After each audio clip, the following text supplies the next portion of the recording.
I was gonna dress up as Maru for this video, but I ended up looking like I was cosplaying as the Purple Minion, so we are doing Sebastian right now instead. The video game landscape has always been diverse, spanning epic fantasies, strategic battles, and interactive storytelling. Yet, the recent shift towards softer experiences represents a divergence of mainstream attitudes of what gaming is. More low-key games are getting a lot of attention, resulting in a whole new genre, the cozy game. These are games that focus on escapism and charm. Games like Journey or Animal Crossing, as opposed to, say, Souls-like games that sort of toe the line between challenge and frustration. Or first-person shooters that are really just flashing colors. Or perhaps emotional choices matter games like Life is Strange. Or bad choices matter games like Detroit Become Human. The recent cozy game movement came to what it is from the COVID-19 lockdowns and the runaway success of Animal Crossing New Horizons. People had unprecedented and unexpected free time locked up in their homes, which calls for new hobbies, new forms of escapism. In comes a new iteration of a highly anticipated game, a game known for its approachable and escapist gameplay. Suddenly, you have a mass influx of a new generation of gamers. Now, this doesn't mean that supposed cozy games did not exist before. The building blocks of the genre can be traced back to as far as the late 1900s, with games like Harvest Moon and The Sims, and arguably even Earthbound. While games that would now be categorized as cozy games have existed for decades, the recognition of the cozy game as its own genre is a relatively recent phenomenon. The culture-shifting success of New Horizons resulted in indie and large studios alike taking notice. New Horizons truly shifted something in space-time. The game was everywhere. Discord servers, trading websites, creator communities, and of course, I'd be remiss not to mention the meteoric rise of a new internet sexy man supreme, Catboy Kendall Roy, now available in a cage near you. Or a mason jar. Soon enough, we saw an influx of copycats ranging from uninspired cash grabs, indie labors of love, to corporate slop. Games like Disney's Dreamlight Valley and Fae Farm are pretty direct responses to the success of New Horizons. These games are very openly welcome into the cozy gaming circles as a whole, but it's important to note that a majority of these games fall under the format of a farming life sim, which in itself is a common formula that falls under the umbrella of a cozy game, but isn't necessarily a requisite for the genre. So that brings up the question, what exactly is a cozy game? I was surprised to come across quite a few in-depth articles, essays, and videos regarding this topic. Arguably, the most impactful source that analyzes this topic is Project Horseshoe's 2017 report titled Coziness in Games, an Exploration of Safety, Softness, and Satisfied Needs. This project explores how video games employ coziness as an experience enhancer, a design principle, and as a function of aesthetics.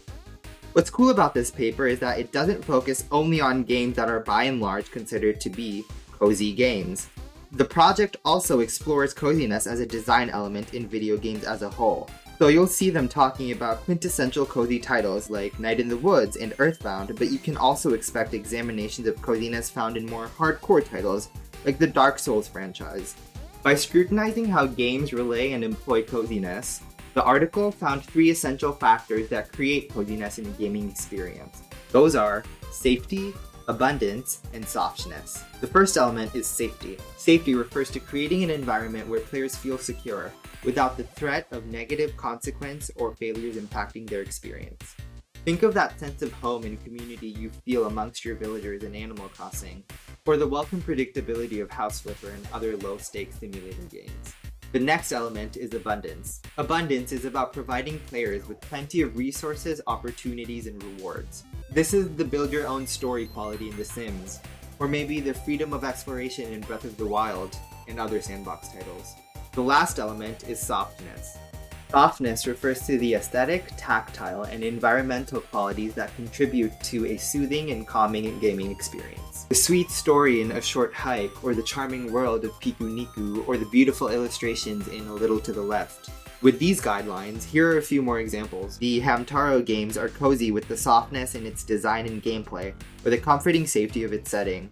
The Cooking Mama games are essentially cozy with the abundance of recipe choices and the safety of its simple gameplay. Conversely, you can say something like the Resident Evil games aren't cozy for its high stakes and its dark story. The Last of Us games aren't cozy because of the pressure of making choices and the overall post-apocalyptic setting. Something like Detroit Become Human is not cozy because it's not good and a waste of your time. All games can have any ratio of these elements added to their so-called coziness quotient, but just the presence of these elements does not make a game cozy. The article goes on to explore video game coziness fairly holistically. For instance, they explore a bunch of factors that may negate coziness. Things like intense stimuli, sources of phobia, and opulence or fanciness. It also notes factors that are often mistaken for coziness, like what's considered cute, what's considered romantic, and what's considered childlike. Of course, these things can and often do overlap with cozy elements, but aren't intrinsically cozy. This whole project is actually super detailed, I'll link it down below. It goes on to explain why cozy games should be made, cozy game design principles, cozy game mechanics, visual sounds, narratives, and so on. But one of the most important takeaways of this project is that coziness in games is considered an aesthetic goal. In the context of this article, aesthetic refers to the goal of design elements, including visuals, environments, soundscapes, and mechanics that evoke an intended emotional response. This is aesthetics in the traditional sense, not in the new internet version. Like, I'm not calling cozy games coquette core. Stardew is cottage core, Hollow Knight is goblin core, Detroit Become Human is waste of your time core. But really, the essential takeaway I got from the Horseshoe study is that cozy games separate themselves from non-cozy titles by focusing on these three golden elements. Cozy games serve a unique role in the gaming landscape, addressing psychological and emotional needs through their design and purpose. And critically, they provide escapism. During challenging times, such as the lockdowns experienced globally, cozy games like Animal Crossing New Horizons offered players a much-needed escape from reality, providing a serene virtual environment where players could find solace and temporary relief from the stresses of the real world. These games embrace romanticism, not in the sense of love stories, but in idealizing simpler times, slower-paced ways of living that contrast our fast-paced, efficiency-driven reality. This is of course obvious in farming sims, where players immerse themselves in pastoral fantasies, engaging in farming and building community ties. It resonates with the human desire for connection and simplicity. But of course, that kind of escapism can be found in any structure of a video game. Other studies come to similar conclusions. For example, this study from a Swedish university. It's a case study for 3 games that are incredibly popular in cozy gaming circles: Unpacking, A Short Hike, and Gris. It explores what components contribute to the perception of coziness in these games, namely gameplay, visuals, and narrative. Now, from what I understand, this is just an undergrad paper, but it's pretty cool that it still comes to the same conclusions as Project Horseshoe's report. So what we can really take away is that coziness in video games is a multifaceted experience enhanced by safety, abundance, and coziness, transcending traditional game genres. This concept is not limited to inherently cozy games, but applies as a design element across various game types, highlighting the importance of creating environments that foster security, generosity, and comfort for the player. That's why a cozy game for one person may not be cozy for someone else. I think the problem is cozy games aren't really a rigid category, and it can mean different things to different people. Just take a few minutes scrolling on r/cozy gamers and you will see a pretty diverse range of games. Just in a couple minutes, I've seen people call the wildest titles cozy, like Return of the Obra Dinn. You know, that game where you investigate mysterious death. Or Edith Finch. You know, that game where you investigate mysterious death. Or the Ace Attorney games. You know, that game where you investigate mysterious death. These games do have some legit reasons to be considered cozy, but I believe oftentimes when people call a game cozy, what they mean is that the game has a comparatively low barrier of entry. And while that may be the case, I think that quote-unquote easy games inherently just tend to meet the key factors in the coziness quotient. But still, coziness is always just going to be subjective. That subjectivity opens the door for any game to be considered a cozy game. I mean, if you asked me for my go-to game to relax and unwind for a cozy time, I'd probably say Inscription. Specifically, its pseudo-endless mode Casey's mod. Despite the setting being a decrepit swamp cabin with a less than cozy PS2 art style. And Okay, I will admit though, even though I'm making a whole video on the topic, I'm not particularly fond of cozy games. I don't read cozy fiction. I'm not a big fan of pastel colors. So the textbook cozy game doesn't particularly pander to my Maslow pyramid. But that doesn't mean I don't need comfort or feel coziness. I just find different things comforting. And I'm sure that's the case for anyone. Like, look at these posts from the Cozy Games subreddit about Baldur's Gate 3 being a cozy game. Personally, I think that's completely insane. I mean, literally one of the first story beats in the game involves a small town dealing with the refugee crisis and the intricacies of race and politics that comes along with it. And that happens immediately after you escape from the Cthulhu people's airship crash after being infected by their parasite tadpole babies. But hey, if playing the loot in a crisis is cozy to you, be my guest. Am I a bard? Pull up in the Hollow Grove! Now, let's be real. Game genres are vast, flexible, and often defy definition. And that's a good thing. What the hell even is a Metroidvania?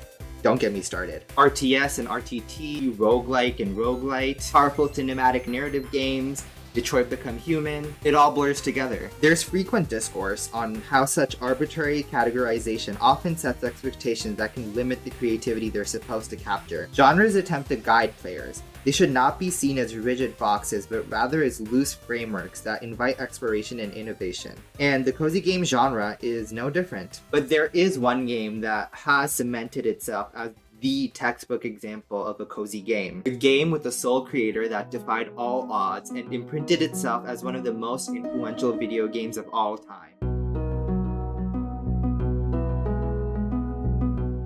Stardew Valley is a cozy game. It's fair to say that Concerned Ape's magnum opus is the cozy game. That is not a controversial take. Just Google cozy games and you'll find it's the first result. Plus, if you scrutinize it with Project Horseshoe's elements, there's really no argument. Regarding safety, there's no impending loss or significant risk involved. The worst that can happen is a loss of energy or a passing out in a mine, from which the player easily recovers. This absence of danger allows players to explore, experiment, and express themselves in the game's world without fear of negative consequence. The game excels in providing a sense of abundance.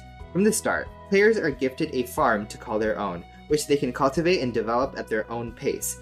Activities such as farming, fishing, mining, and interacting with townsfolk are all voluntary. The player's autonomy is an integral element to the non-coercive nature of the game. And for softness, it's a pixelated farming sim. Of course it's soft. Right? More on that in a second. Even if you disregard the parameters of the Horseshoe study, it's unquestionably a cozy game. Just the gameplay loop is a relaxing time. It's predictable and formulaic enough to be comforting, yet has enough charm and spontaneity that makes it feel fresh once you start getting bored with how much you're doing things. Not to mention the copious amounts of content that allows you to choose your own adventure. Stardew Valley is the paragon of cozy games. But it's more than just a cozy game. I actually only started playing Stardew like 2 years ago. I spent countless hours on end planting seeds, watering plants, killing slimes, perpetuating alcoholism, courting Krobus, and hastily running back to my farmhouse to do it all over again, lest I pass out and lose some of my precious hard-earned gold. While playing the game and getting immersed in the story, I quickly realized there are a lot of complex and intense themes within the greater narrative. The primary campaign is explicit in its themes of corporate exploitation, greed, and gentrification. The enroachment of Jojamart, a conglomerate that is explicitly threatening the town's way of life, is a clear theme on how exploitation can have an impact on small communities and their environment. This narrative arc challenges players to consider the value of community resilience. And that's just the main story campaign. As you develop interpersonal relationships with the villagers, it's pretty clear that there's more to this game behind the veneer of being a simple farming simulator. I already alluded to the alcoholism that two of the characters deal with, but beyond that, there's a player who is dealing with some pretty dark PTSD, characters dealing with domestic disputes, homelessness, disability, depression, and loneliness. All of this under the setting of a world currently at war. Actually, 2 wars. War is perhaps one of Stardew Valley's most subtle narrative themes. Not just the backdrop of the Ferngil Republic's conflict with the Gotoro Empire, which is explored through Kent's character, but the historical feud between the dwarves and the Shadow People, which introduces a layer of complexity to the game's otherwise peaceful setting. Now, the former war is seen mid to late game, and like most things in Stardew is completely optional, so you can easily miss it, while the latter never gets direct interaction but is a looming presence through the entire tone and the story of the town of Stardew. Maybe Stardew's softness is just a costume. All of these elements suggest a world beyond the valley that is not as idyllic, prompting players to reflect on the realities of conflict and the value of peace. I think the game cleverly balances these themes so that they don't necessarily detract from the charming escapist gameplay experience that it provides. But I'm also not saying Stardew is the pinnacle of thematic storytelling. Honestly, I don't even think all these topics are handled that well here. But either way, there's definitely way more depth to this game beneath the escapist mask that it has on. Is it bold of me to say that Stardew has a better story than Detroit? I mean, does playing Stardew even make you a gamer? I'm so sick of all these people that think they're gamers. No, you're not. Most of you are not even close to being gamers. I see these people saying, I put well over 100 hours in this game. It's great. That's nothing. Most of us can easily put 300 plus hours in our games. I see people who only have a Nintendo Switch and claim to be real gamers. Gatekeeping in the mainstream gamer's attitude is a pretty silly but all too common occurrence. A certain kind of gamer is awkwardly way too protective of their hobbies and will be dismissive of any games that don't have enough explosives or boobs. Naturally, you can see why cozy games can fall into this category. I don't know if this is the fault of the wider landscape or because the term cozy is so oversimplified. I believe that if a game is considered cozy, it will naturally sort of get an inferior view from the wider gaming world. Now this is of course since cozy games tend to not meet the traditional expectations of high-stakes gameplay, but I equally think it's for a completely different reason. I think this is because in effect, cozy games are girl games. Obviously, I don't mean that only girls play cozy games or that these kinds of games are made with a female audience specifically in mind. It's just that when you look at the games and the communities that congregate around these sort of titles, it's not a stretch to say that these are girl games. Think of the qualities that cozy games highlight: nurturing, compassion, gentleness. It makes sense why female gamers resonate with these games more, and that's a really good thing. Games tailored to more so-called feminine needs and attitudes have historically not been respected in the gaming world. Moon Channel has a great deep dive on this topic if you want to learn more about it. But as a result, cozy games as a genre serve as an inadvertent dog whistle for girl games. This game is cozy because there's no violence. This game is cozy because there's no gore. This game is cozy because there's no terrible robotic civil rights metaphor. Obviously, I don't mean girls don't play more complex and hardcore games, though I do think cozy games is a more appropriate label than girl games anyways, despite often just being a misnomer. I also wouldn't be surprised if some games are called cozy not because they are cozy, but because of their primary female audience, effectively becoming a tag to help people find games that they may like, completely divorced from its dictionary meaning. So despite game genres being a categorical construct, cozy gaming as a label is a pretty useful word for people to find less typical gaming experiences in communities, not only girl gamers. Cozy has become a pretty persuasive SEO phrase, so much so that a whole online community has been formed around the cozy label, even coming with its de facto canon of cozy games.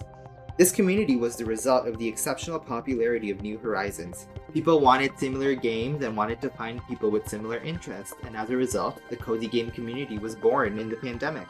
This is why a large portion of the community is Switch-based, but more on Nintendo in a bit. To be completely honest, I wasn't too familiar with the cozy game community before I started working on this project. From what I gathered, the cozy game community is its own entity that operates in tandem with the gaming world. For gaming communities, the cozy gaming community is fairly wholesome and comparatively welcoming to POC and queer gamers.